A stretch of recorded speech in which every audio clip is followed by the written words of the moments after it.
Hello everyone, it is Aussie Select here. It's been a while since I made a last video, and I thought it was high time that I finally come out of retirement and make a video about um, the current polling and what it means at the moment for the next election. And so this will be like a little mini prediction video. Um, this is the current House of Representatives. It also reflects the change that you can see here, where the most recent change where Craig Kelly has become an independent, the member for Hughes in New South Wales. Um, so far, this has been the only change in the Parliament since the election. Um, and spoilers, this video won't be predicting a massive change to the Parliament after the next election either. So let's take a look at some opinion polls, some recent opinion polls. Um, we'll start with national. So the most recent news poll was 50-50. But the most recent news poll, which featured all of the states breakdowns, was I believe it was 51-49, and it was back in November. So the news poll quarterlies, which, as you can imagine, the results get released every 3 months. They might be doing it every. It might be the news poll thirdly at this point because they're only doing news polls every 3 weeks. I don't know what they're planning on doing, but the next one should be coming out pretty soon, I would imagine. But it has a breakdown of every state apart from Tasmania of their polling. So this is pretty old actually. It's based on back in August of 2020. We also have Roy Morgan, which is not quite as prestigious. I don't know what you would say. Not seen as much as accurate. I mean, polls aren't really seen quite that accurate lately because of the last election and how much the poll failed, and my prediction also failed massively, especially my on night prediction.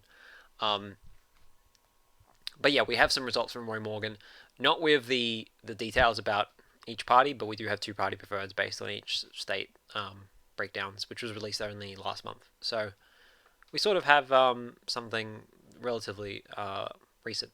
So let's start off with New South Wales. So last election it was about 51-49. Actually, no, so it was about 52-49 to the coalition in New South Wales last election. I actually have it up here. So yeah, as you can see here, it was about 52-49. The most recent news poll was 51-49, and the most recent Murray Morgan was 54-46.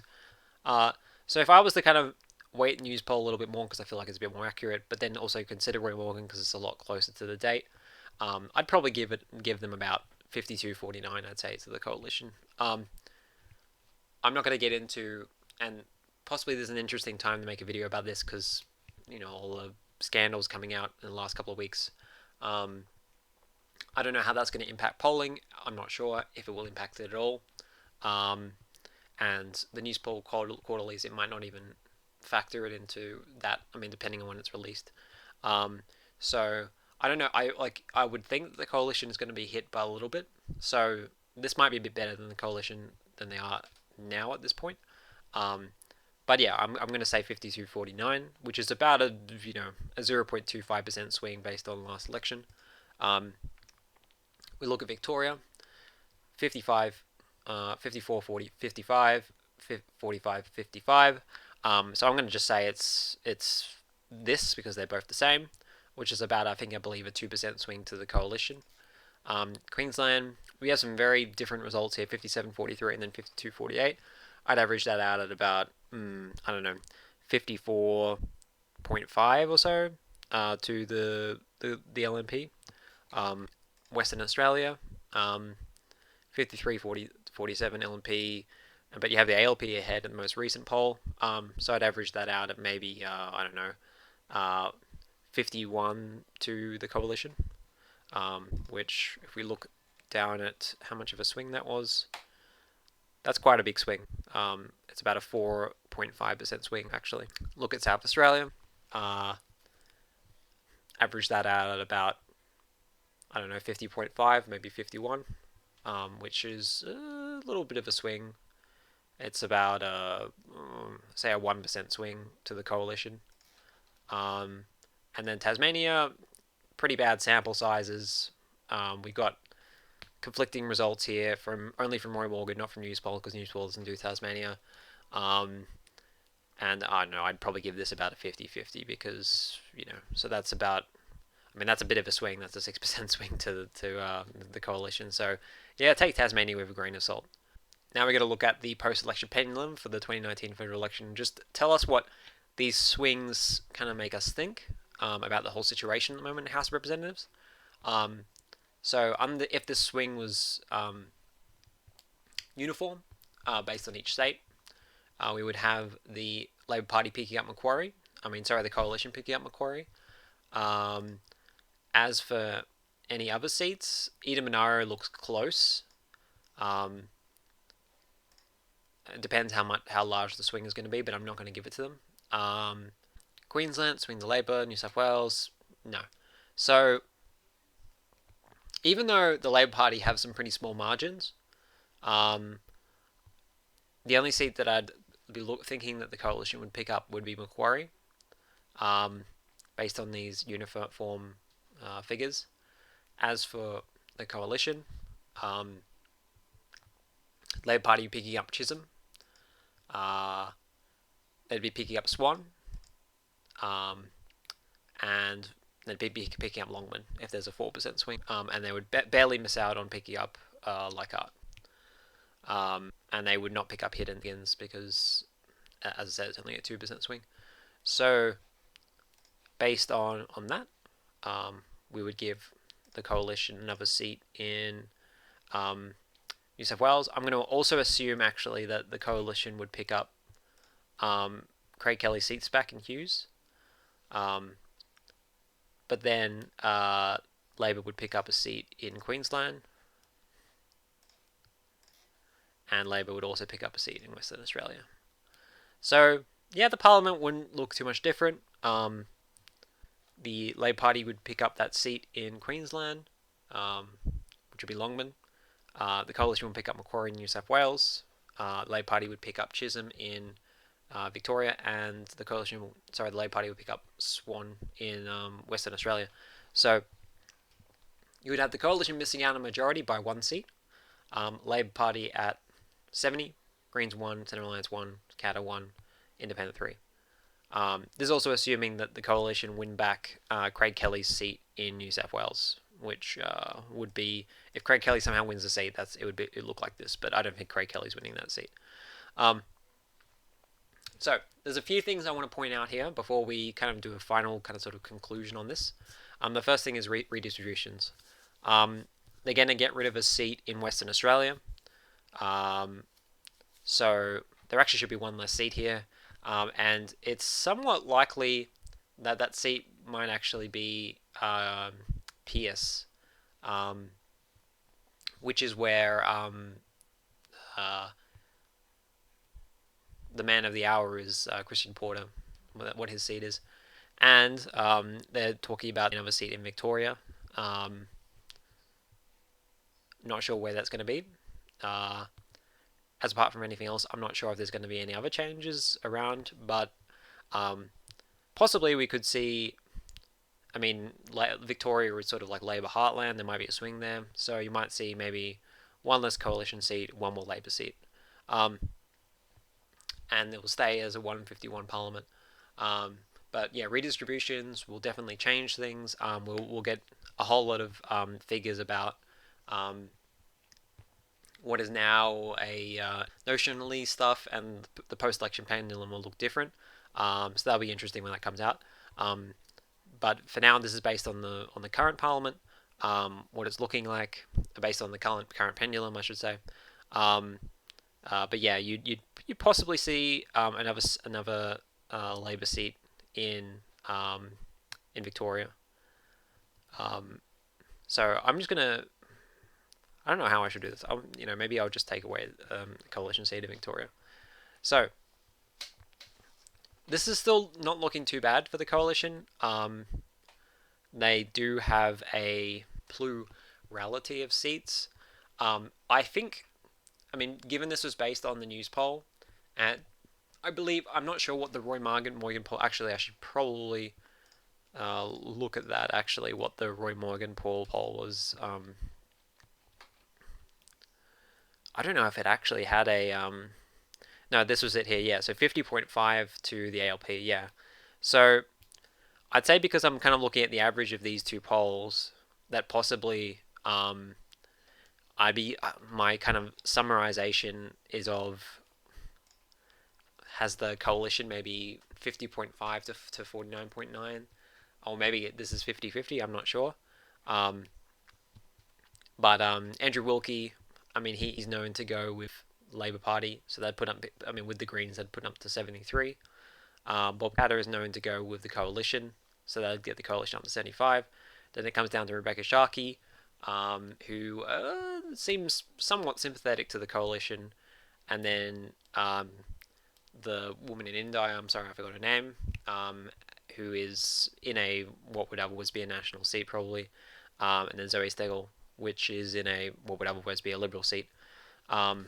So I still think the coalition would take it home if the election was today, even if the seat that was removed, WA, sort of in the same sort of where it was, except there was one less seat, and if Labour Party picked up the seat in Victoria that replaces it,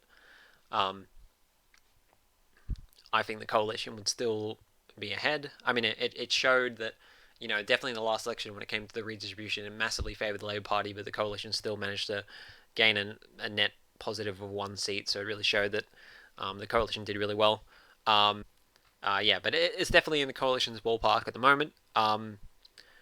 Now, I'm going to stop talking for a second, and we're going to go to the Senate. What you see here are the seats which are not up for election. They were not elected last time, and they're not changing unless there's a double dissolution, which I highly think is unlikely, because the coalition are not in a bad position at the moment when it comes to the Senate with these seats. Also, double dissolution kind of sucks for them as well. I'll explain that in another video. If I probably already explained it in a previous video, to be honest. Anyway, so based on the numbers that we had from News Poll, I kind of want to do a little bit of an experiment and see where we would be in the case of each state. So New South Wales, we've got 44, 36, 11, and 1. The coalition, to get 3 seats, the threshold is 42. Now, all of these numbers are going to be less when it comes to the Senate. That's always how it is, because more votes flow to minor parties. The Greens are always only slightly less, because most Green voters, when they ring up and they answer the phone, if they say they're voting Green, they're probably going to put Green first. Same as One Nation. So I'd say the coalition probably end up being on about 40%, and ALP probably on about, I don't know, like 32 or something like that, and the Greens probably on about 10. So yeah, this situation would lead to definitely 3 coalition, 2 Labour, 1 Green, which is the sort of the normal, regular procedure in most states. It's only some of the sort of more outlier states that have something different. So Victoria, there's definitely going to be 2 of each, of ALP and coalition, and 1 of Greens, but I don't know what the last one's going to be, honestly, and this might be a chance for Labour to pick up a seat in the Senate, which they currently do not have. So this 2-party preferred gets very close to sort of the left having enough to get a 3rd seat. So it's about, I think it's about 47% or something to get a 3rd seat. 57%, sorry, after preferences to get a 3rd seat in the Senate. So definitely getting close. It depends how preferences go from here, but with the primary vote being the same for the LP and the coalition, which will probably be about 35, and the Greens not needing any Labour preferences to get over the line.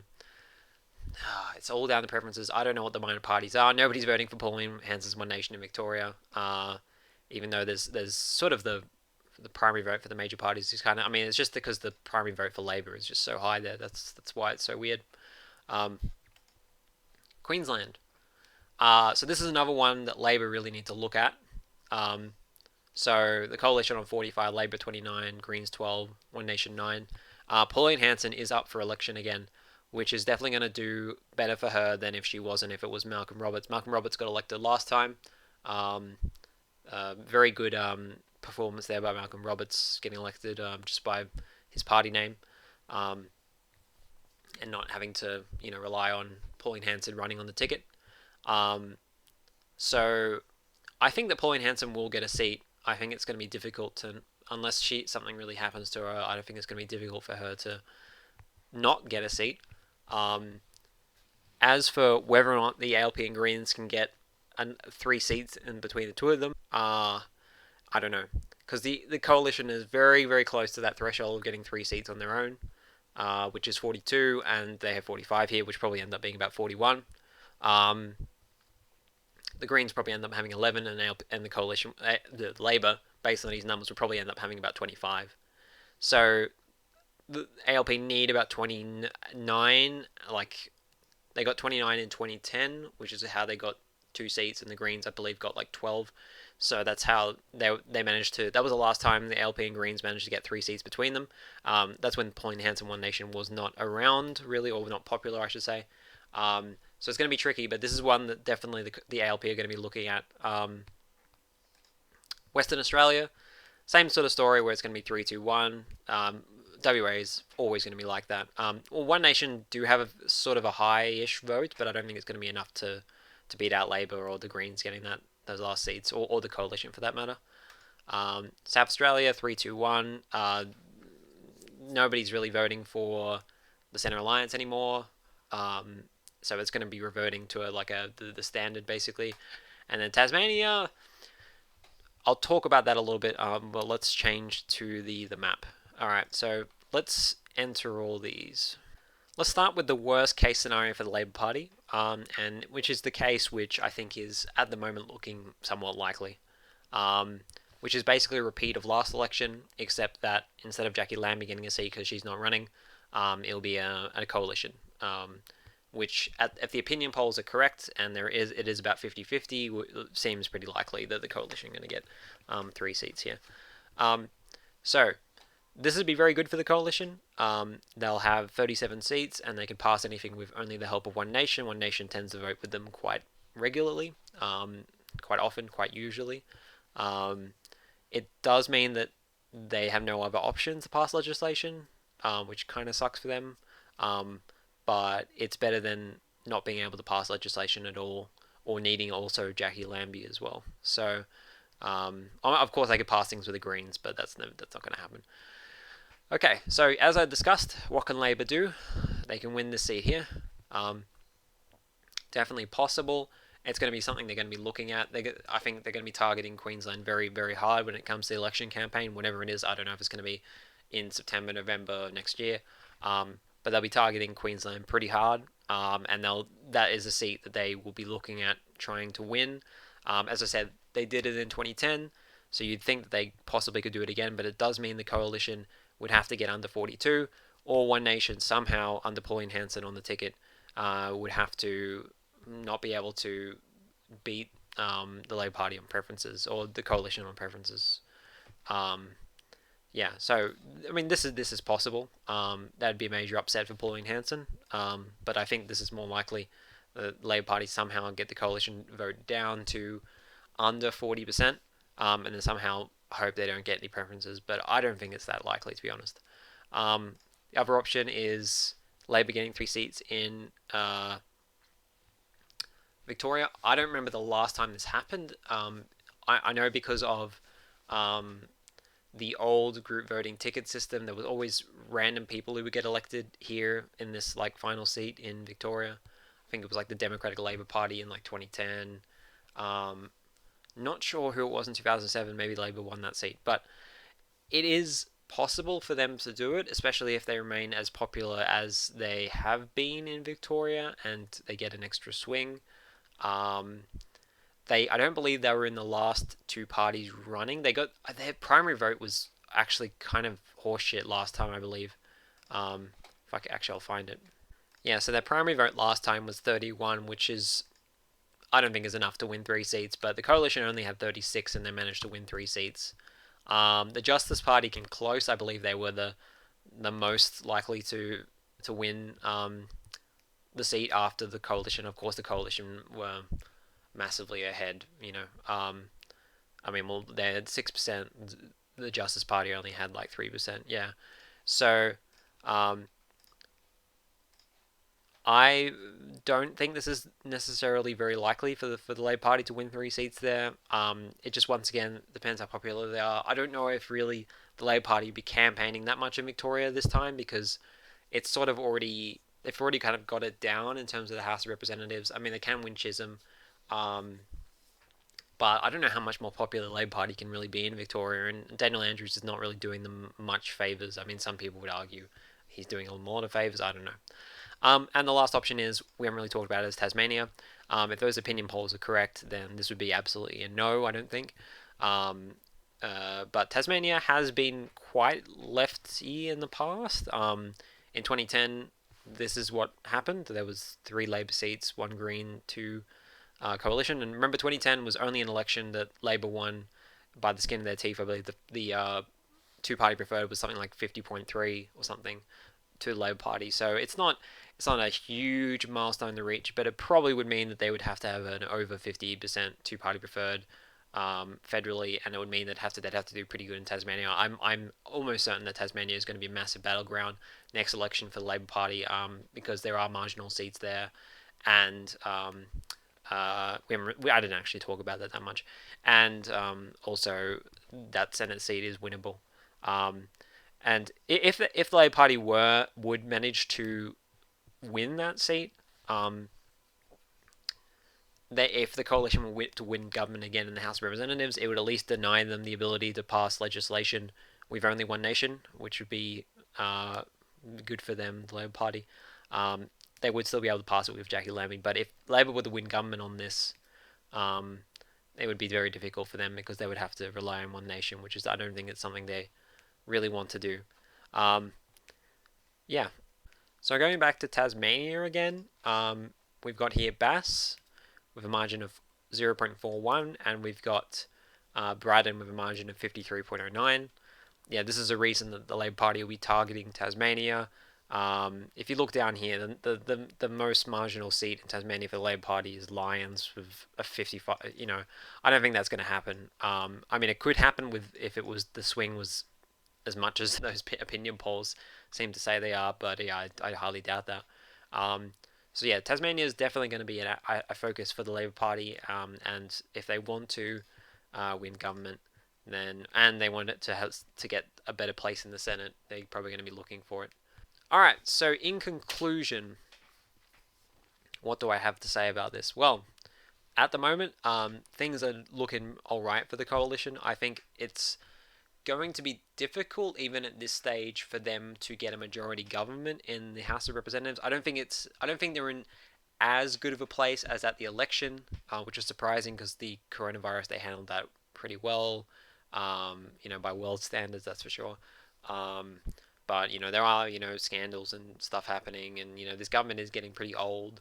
Um, so yeah, they're definitely in a better position at the moment than the Labor Party. Be interesting to see what polls come out pretty soon, as well as the redistribution, and I think I'll make a video when that happens. But that's how it is now. Thank you for watching, everyone, and I will see you next time on Aussies Elect. Goodbye.